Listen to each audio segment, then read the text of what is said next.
अध्यक्ष महोदय, मैं आपकी धन्यवादी हूँ कि आज मुझे आपने 2024 के इस बजट में अपने विचार रखने का अवसर दिया है और साथ ही मंडी क्षेत्र की जनता जिन्होंने मुझे अपना प्रतिनिधि चुनकर यहाँ उनके पक्ष की बात रखने का मौका दिया है, उनकी भी आभारी हूँ।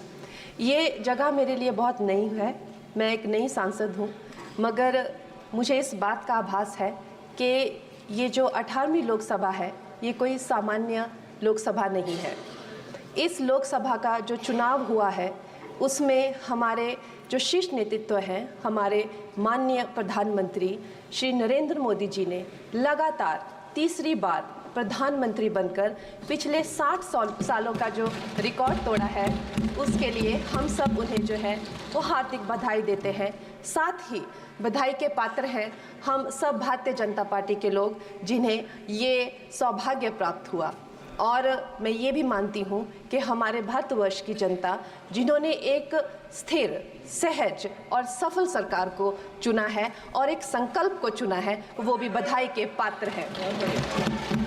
महोदय जी, हम सब जानते हैं कि आज से 10 साल पहले हमारे देश की अर्थव्यवस्था का क्या हाल था।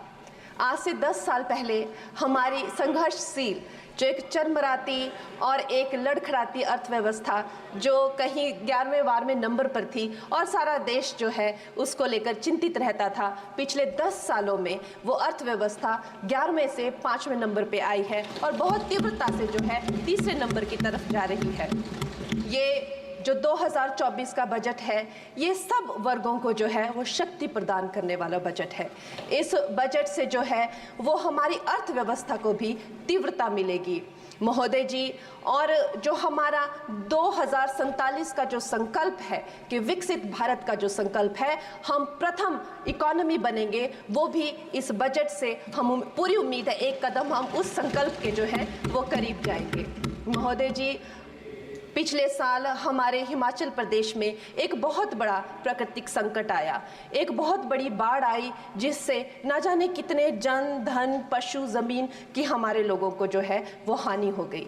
लेकिन दुख की बात यह है कि अभी भी हमारा हिमाचल प्रदेश जो है उस त्रासदी के प्रभाव से जो है उसके प्रभाव से, उसकी हानि से बाहर नहीं आ पा रहा है। और उसका जो मूल कारण है वो है वहाँ की जो कांग्रेस की सरकार है, उनका जो लापरवाही है और उनकी जो भ्रष्टाचार नीतियां हैं। आज भी हमारे लोग जो हैं उस बाढ़ के प्रभाव से जो पीड़ित हैं। मैं आदरणीय और माननीय हमारी जो वित्त मंत्री हैं श्रीमती सीतारमण जी का मैं आभार व्यक्त करती हूं कि उन्होंने हमारी हिमाचल की जनता के लिए जो है एक स्पेशल रिलीफ फंड की जो घोषणा की है। हम सब हिमाचल वासियों की तरफ से हम आपका अभिनंदन करते हैं और हम आपका आभार प्रकट करते हैं।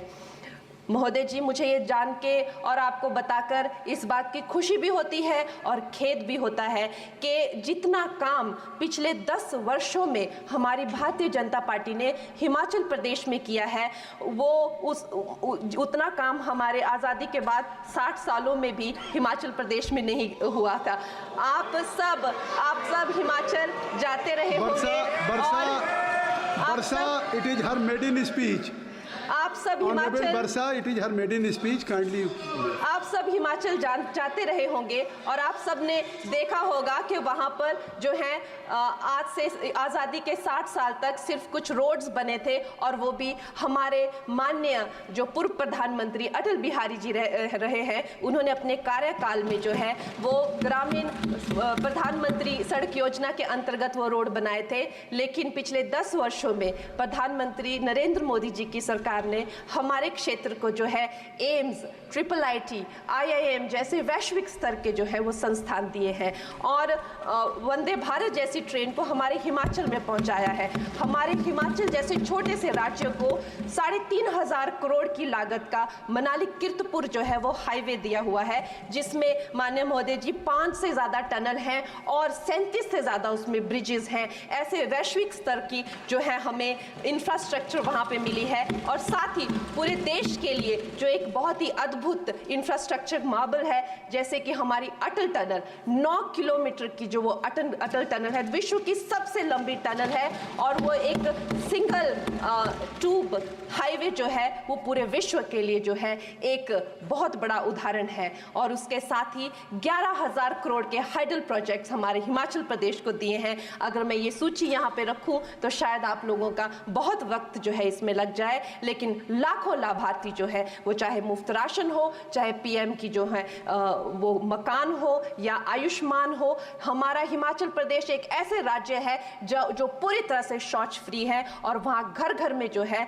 वो गैस चूल्हे का कनेक्शन लगा है। एक भी माता, एक भी बहन गैस चूल्हे के कनेक्शन के बिना नहीं है। और मेरा ये जो सौभाग्य है 18वीं लोकसभा में, महोदय जी, मेरा ये सौभाग्य है कि जब मैं यहाँ पे आई थी तब महिला आरक्षण बिल जो राजनीति में महिलाओं को जो है 33% आरक्षण देता है, वो बिल भी पारित हुआ था। तो मेरे लिए बड़ी ही ये सौभाग्यशाली जो है 18वीं जो लोकसभा है। और मैं ये कहना चाहूँगी कि ये जो बिल है ये अवश्य ही एम्प्लॉयमेंट हो या चाहे स्टार्टअप इनोवेशंस हो, चाहे हमारे गरीब और मिडिल क्लास को टैक्स रिलैक्सेशन हो या हमारे जो अन्नदाता किसान हो उन पे फोकस हो। ये मैं इसे होलसम बजट कहती हूँ। और मेरी एक प्रार्थना रहेगी हमारे सरकार से कि हमारे मंडी क्षेत्र में अगर एक इंटरनेशनल एयरपोर्ट हो तो अवश्य ही हमारी जनता का टूरिज्म की दृष्टि से बहुत कल्याण होगा। वो हमें ज़रूर इस विषय में सोचें। और मुझे लगता है ये जो बजट है हम हिमाचल के वासी जो हैं इसका पूरी तरीके से जो है वो वेलकम करते हैं। और धन्यवाद।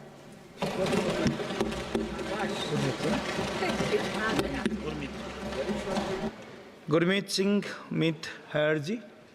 गुरमीत सिंह जी। धन्यवाद सभापति जी, आपने मुझे अपनी बात रखने का मौका दिया।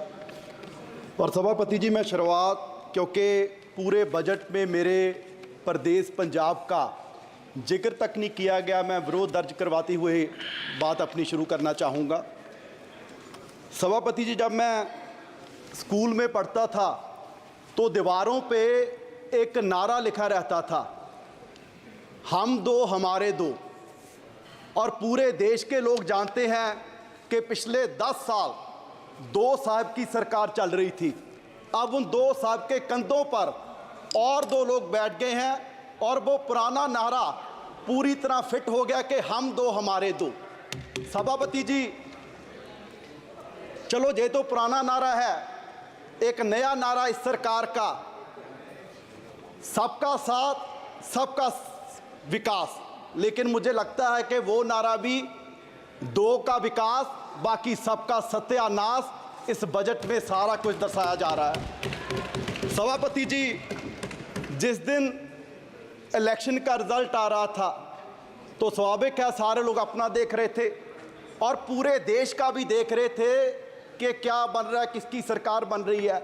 और जब बीजेपी की सुई 230 और 40 के बीच अटकी हुई थी तो हम सोच रहे थे कि 5-10 और कम हो जाएं और कम हो जाएं।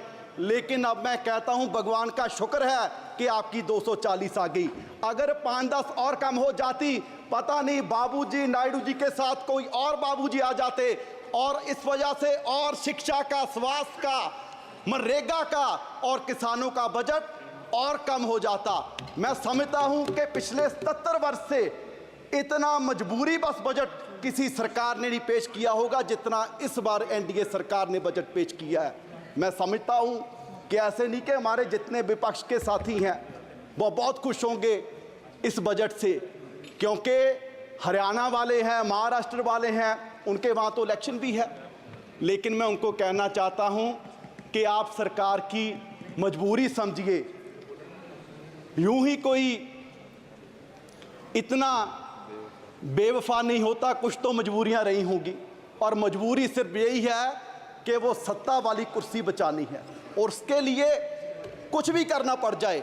और उसके लिए आपने अपने बजट में जो 4 बातों का जिक्र किया है कि युवा का, किसान का, महिलाओं का, गरीबों का ख्याल इस बजट में रखा गया है।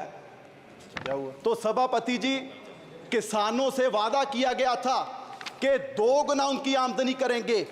एमएसपी का वादा किया गया, लेकिन बड़े दुख की बात है कि इसमें 27% फर्टिलाइजर पे सब्सिडी कम करके उन किसानों पर नया बोझ पाने का काम किया गया और उनकी आमदनी और कम कर दी गई। क्या आपने कहा कि गरीबों की सरकार है और गरीबों को सबसे बड़ा बेनिफिट पूरे देश भर में अगर मिल रहा था तो मनरेगा से मिल रहा था, और उसका भी बजट कम कर दिया। और उसमें जो महिलाओं की बात इसमें की गई है, सबसे ज्यादा महिलाएं ग्रामीण क्षेत्र से अगर कहीं से उनको इनकम है तो मनरेगा से है। सो बड़ी शर्म की बात है, आपने ना गरीबों को छोड़ा ना महिलाओं को छोड़ा। और उसके बाद युवा की बात की गई। सर, आपके ही इकोनॉमिक सर्वे में जिक्र किया गया कि भारत क्योंकि युवा देश है, यंगिस्तान है, तो यहाँ एआई पर हमारे रिसर्च नहीं हो रहा। जितने रिसर्च पेपर्स हैं, अगर हम अमेरिका से कंपैरिजन करें, चाइना से कंपैरिजन करें, तो हम बहुत पीछे हैं। तो उस पर फंड देने की जरूरत थी। पर सर, बड़े दुख की बात है कि आपने आईआईटीज का बजट कम कर दिया, आईएमएम्स का बजट कम कर दिया। क्या इस तरीके से हम देश को आगे लेके जाएंगे? हम बात कर रहे हैं, मैडम भी बोल रही थे कि जी 10 साल पहले ऐसे थे, 10 साल पहले ऐसा था। सर, सिर्फ आंकड़ों से भारत आगे नहीं जाएगा। अगर पूरी दुनिया में भारत की पोजीशन देखनी है तो हैप्पीनेस इंडेक्स में हम 2016 में 118वें नंबर पर थे और अब 126वें नंबर पर चले गए। ग्लोबल हंगर में हम 111वें नंबर पर हैं 125 देशों में। और जिन हमारे जो पड़ोसी देश हैं, जिनको हम मुल्क भी नहीं समझते हो, वो भी हमारे देश से आगे निकल रहे हैं। और सबसे हैरानी की बात सभापति जी आपको होगी, एक रिपोर्ट के एनवायरमेंटल परफॉर्मेंस इंडेक्स 180 देशों का सर्वे किया गया और बड़े दुख की बात है कि हम 180वें नंबर पर हैं। एक देश भी हमसे पीछे नहीं। और हम कह रहे हैं कि जी हम विश्व गुरु बनेंगे। सर, सिर्फ बातों से विश्व गुरु नहीं बनेंगे। पूरे देश के हालात ये हैं कि 140 करोड़ की पॉपुलेशन में सिर्फ 4.25 करोड़ लोग हैं जिनकी सैलरी, जिनकी कमाई महीने की 25,000 से ज़्यादा है। आप सोचिए, जिनकी 25,000 से महीने की सैलरी कम है, क्या वो किस तरह का कोई सम्मानजनक जीवन वो व्यतीत कर रहे होंगे?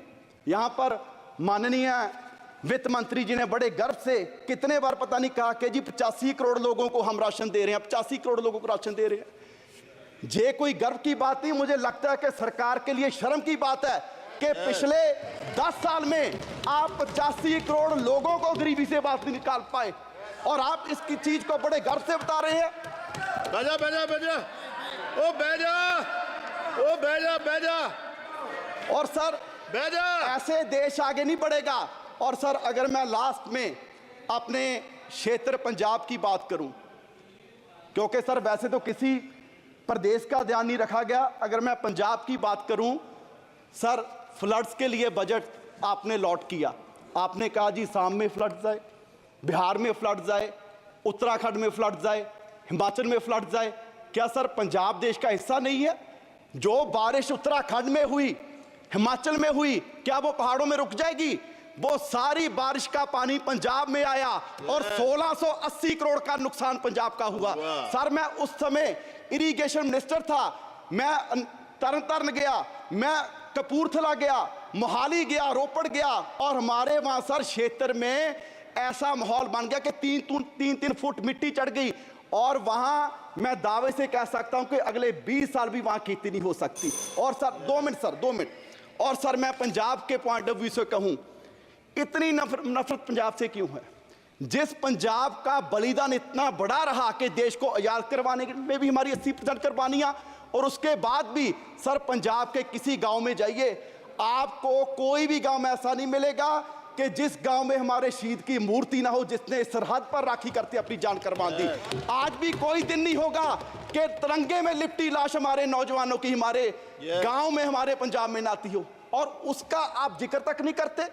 जिस बात के लिए आप कह रहे हैं कि जी देश आत्मनिर्भर हो गया, आत्मनिर्भर हो गया, आत्मनिर्भर करने में भी सबसे बड़ा योगदान हमारे किसानों का है। और वो कोई ऐसे नहीं हुआ, हमें मूल्य उतारना पड़ा, हमें अपना पानी बर्बाद कर लिया, हमें अपनी धरती बर्बाद कर ली। और पंजाब से कैंसर एक्सप्रेस ट्रेन जाती है सर राजस्थान, वो इसलिए जाती है क्योंकि देश का पेट भरने का काम पंजाब कर रहा है, और आप उसके लिए हमें दे क्या रहे हैं? हमारी झांकियां तक आपने 15 का 26 जनवरी में से निकाल दी। सो सर, मेरी मांग है कि पंजाब को स्पेशल पैकेज दिया जाए। हमारी इंडस्ट्री बर्बाद हो रही है, उसके लिए स्पेशल पैकेज दिया जाए। ठीक है। और ये बजट मैं कहूंगा कि सिर्फ धन्यवाद जी, धन्यवाद। कुर्सी श्री बचाने का हनुमान बजट है। बेनीवाल जी। देश के लिए, देश के किसानों के श्री लिए, हनुमान युवा के बेनीवाल लिए जी। इसके कुछ नहीं है।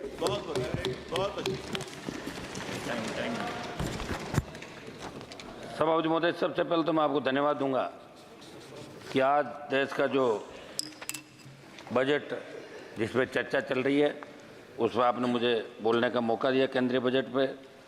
सभापति महोदय, तीसरी बार आपकी सरकार बनी और बहुत बड़ी उम्मीद देश के जवान, किसान, मजदूर, सर्व समाज को थी, लेकिन बजट से आम जन को निराशा हाथ लगी। मैं राजस्थान की नागौर लोकसभा से दूसरी बार चुनकर आया हूं। आपको 14 और 19 के अंदर राजस्थान से 25 सीट दी सभापति महोदय, और बहुत बड़ी उम्मीद राजस्थान को थी, लेकिन